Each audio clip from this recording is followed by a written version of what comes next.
So the Antichrist is trying to destroy God's religion. Now, if God is the German and the head of the seat and foundation of the Roman Catholic Church, an Antichrist is somebody that is trying to destroy the religion of the Roman Catholic Church. And I get it. If you understand what that's about, then you'll comprehend why that is. But it goes on to say, one identified by Christians as an enemy of their belief. For example, Protestants find the Pope to be the Antichrist.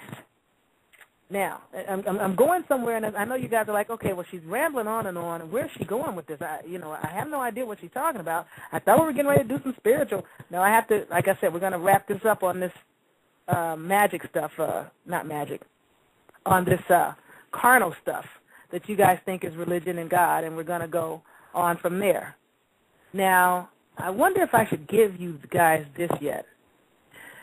There are some entities, and let me just make sure I've given you all of the definitions that I want to give you before I move on into some other stuff. Because I don't want to get way out there and have you guys wonder what the blazes it is that I'm talking about. Lucifer is a standard proper name for Satan.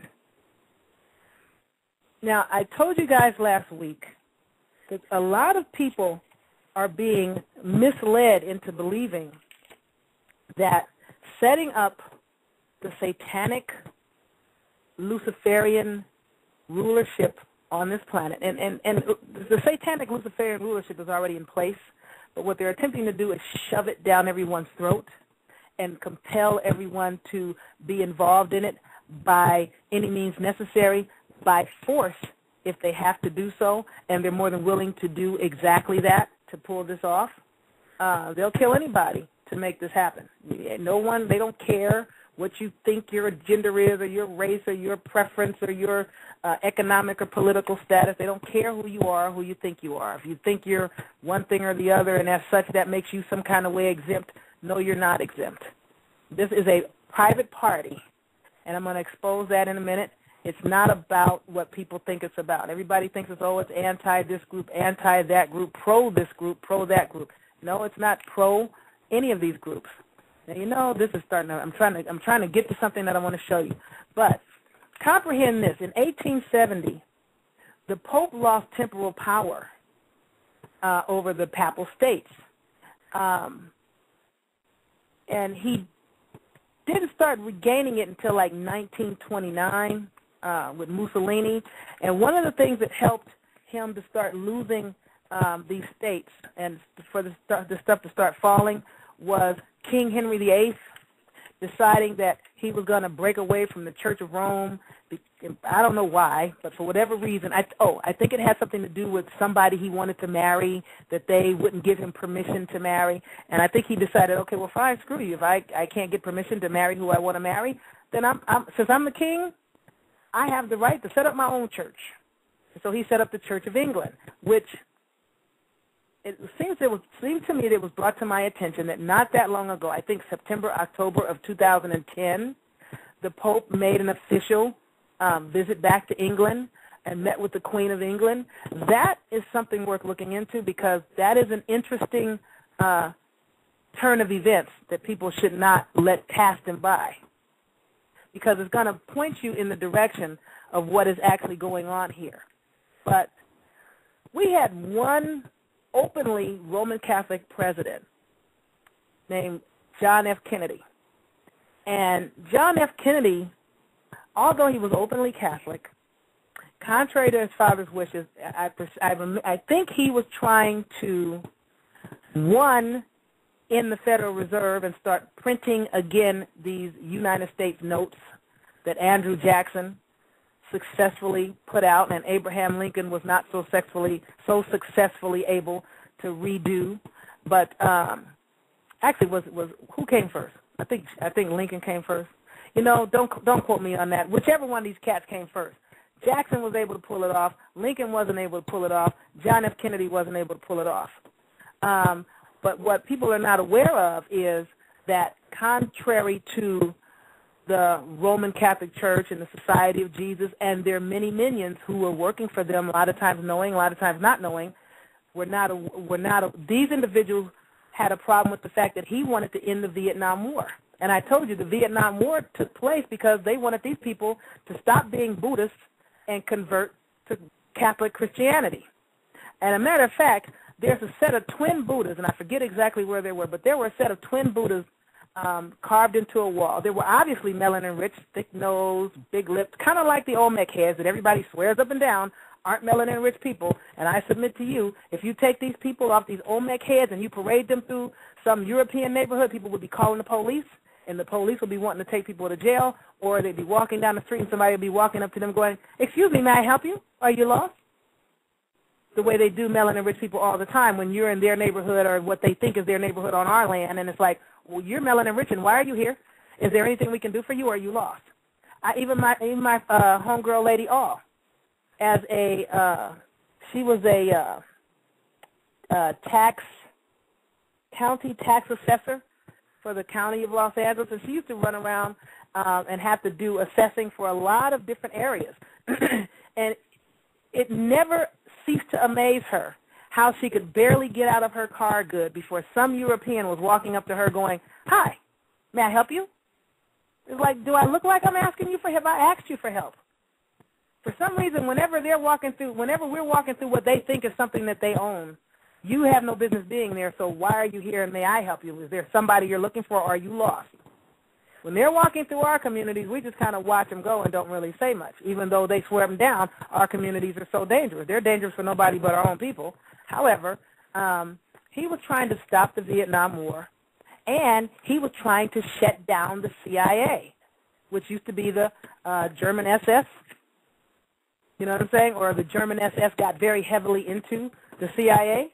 So when he tried to stop the Federal Reserve notes and start printing the money and tried to shut down the CIA and tried to stop the Vietnam War, they took his lights out.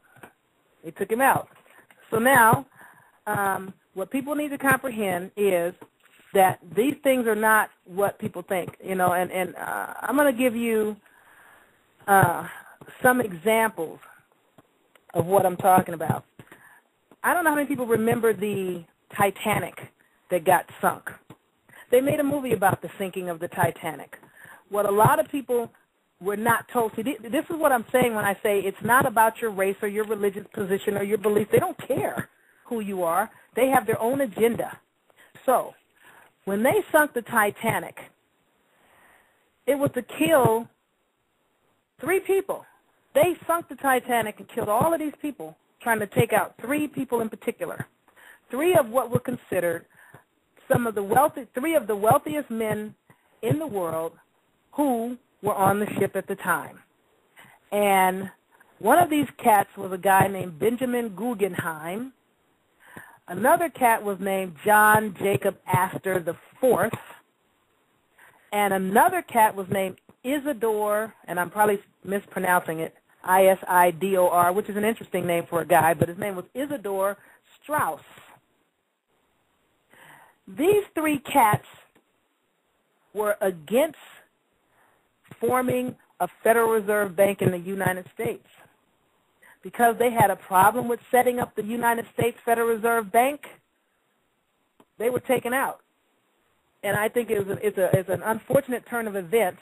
And I'm sure that these were people that had some hostility against melanin-rich people, so I'm not trying to defend them. Don't get on the whole, you know, Yaffa's always trying to defend these pale-complexion people to us or whatever the case may be. I'm not trying to defend anybody. What I'm trying to do is point out to you guys how people are being set up. And they use things like ancient blood feuds and people believing that they're special because they're a part of a religion or they're a part of a particular skin complexion or because they're a part of a particular lifestyle or whatever. They use these types of agendas to turn everybody against one another because they have an agenda. And the agenda is not what anybody thinks it is. And I just need to let you guys know for the record, people that are sending me things, email, one, I don't do Facebook. I keep getting these things about people wanting me to be their friend on Facebook. I am not a part of the Facebook family. I don't intend to be a part of the Facebook family. I don't know what it's going to take to compel me to get out there like that. I'm just not trying to be out in the world like that. So don't think that I'm ignoring you when you send me things. But there's also something else going on that is going to make a lot of people think that I'm ignoring them. My computer is on its way out, okay? The hard drive is down. I'm working and functioning with an external hard drive. The DVD burner is down. I'm working with an external burner, and it's on the way down. 2 days ago, the sound went out on my computer, so I'm not going to be able to go back and listen to these interviews to see what I said and where I messed up and where I need to come back and make a correction because at times, like I said, I think faster than I talk, and sometimes I'm thinking one thing and something else will come out of my mouth. So if I'm not able to go back and hear it, I'm not going to be able to correct it for you. Like, for example, last week I said something like, oh, yeah, the 19th and 20th century, that was the 17 and 1800s. I didn't mean to say that. That was a misspeak. 19th and 20th centuries would be the 18 and 1900s. I don't know how I got 200 years ahead of myself. But I'm saying this to say it's just a matter of time before my computer goes on the total kaplunk and blink. It's just not going to happen. My, what do you call that? And I just got this thing relatively new, but even my router went out. So now I'm on an Ethernet cable. It's just a matter of time. I don't know if it's my power amplifying or if their technology is just failing, but I am on the verge of not being able to go online, to read any emails, to check and see what you guys have to say to me. So you're going to have to start calling the 213-928-6155 number if you want to get a hold of me. And I don't know when it's going to be, but I'm warning you in advance. Don't think when you get to a point and you don't hear from me, or my email gets so full that emails get bounced back, I don't want people to think I'm ignoring them. I'm not ignoring anyone. People that call me know I get back to you very, very quickly to the best of my ability. But, you know, it's making it kind of tough for me to do what I got to do. So I just want you to know that. And I'm not a Windows baby. I'm an Apple Mac baby. I'm sorry. So it's going to be a while before I have the $1,500 or even $500 for a used one to get another MacBook Pro. Anyhow, having said all that, let's go back to what I wanted to say. Now, what you guys need to comprehend is there are a couple of things that are going on that people need to be aware of. Like, for example, and I don't know if I want to give you this yet or if I want to not give you this. Yeah, you know what? I need to give it to you because it's going to tie back into what I'm talking about the Roman Catholic Church and how people are being misled about who is doing what and why they're doing things. And I still say things are being done in people's names, and people are not even aware that things are being done for the wrong reasons. Now, some of these people are fully practicing what's involved. Like we have different people that partake in certain things, and they think they're doing what they're doing for their own little reasons, and their reasons are all wrong. For example, you have let's talk about the Ku Klux Klan. And the reason I got to talk about them is because everybody needs to know how people get misled. There's a cat named Albert Pike who, by the way, there's a statue of him, I think, in Washington, D.C. Isn't it somewhere in front of the Capitol building or near the Capitol building, which is an amazement to me, considering that he sided with the South deliberately and purposefully attempting to destroy the Union by encouraging the South to secede from the North when outside forces were trying to overthrow the entire United States, and people didn't know that because they thought everything was only about race and freeing so-called black people. But he was what they called the National Chief Justice of the Invisible Empire of the Ku Klux Klan. He's also the cat that wrote Morals and Dogma. He's also one of the highest ranking, or was one of the highest ranking Masons back in the day. Because remember, Adam Weishaupt infiltrated the Masons. Because, you know, you got a lot of brothers and stuff that are Masons, and they'll go into this whole, oh, no, the Masons are not this. You don't know what this is. You're just in a thing because it seems good, it sounds good, and it's a social thing that you think, oh, I can throw up a few signs and not get a ticket and not get stopped by the police. But people don't research far enough into the things that they become involved in. Now, back in the day, this cat that they're